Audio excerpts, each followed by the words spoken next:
My name is Eric May, Vice President of Client Relations here at OTC Markets Group, and I'm joined today by our SVP of Issuer Compliance, Gareth Colglazier. Welcome, Gareth. Hey, Eric.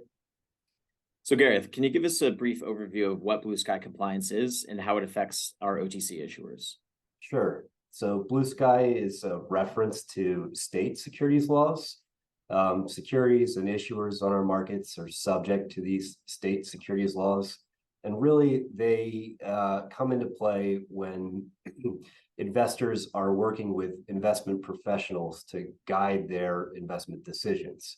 And by that, I mean, if an investor is relying on advice or recommendations from an investment professional, such as a registered rep or an investment advisor, then a security would have to be exempt or registered under these state Blue Sky laws for that transaction to essentially be in compliance with these laws. But that doesn't mean that these securities cannot trade if they're not exempt or registered in particular states. There are other exemptions that support unsolicited activity.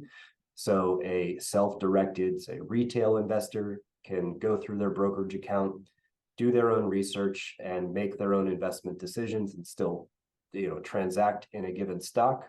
But there are other exemptions that support this activity that pertains to investment advice or recommendations, which is where really Blue Sky comes into play in our markets. Excellent. Okay. So how would trading on one of our two premium tiers, OTCQX or QB, affect a company's Blue Sky compliance? So being on OTCQX or OTCQB makes a company eligible in a large number of states because those markets have been recognized under secondary trading exemptions by those state securities regulators. Now, largely, these secondary trading exemptions are based on disclosure.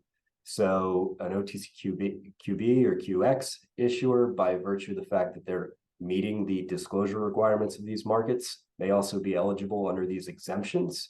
But there are other eligibility criteria as well.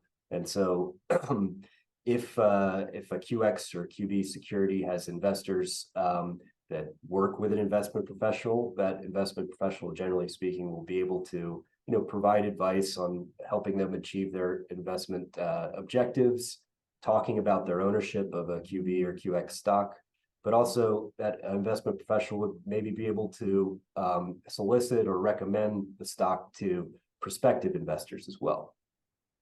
All right. Thank you very much, Gareth. We appreciate your time today. Sure thing.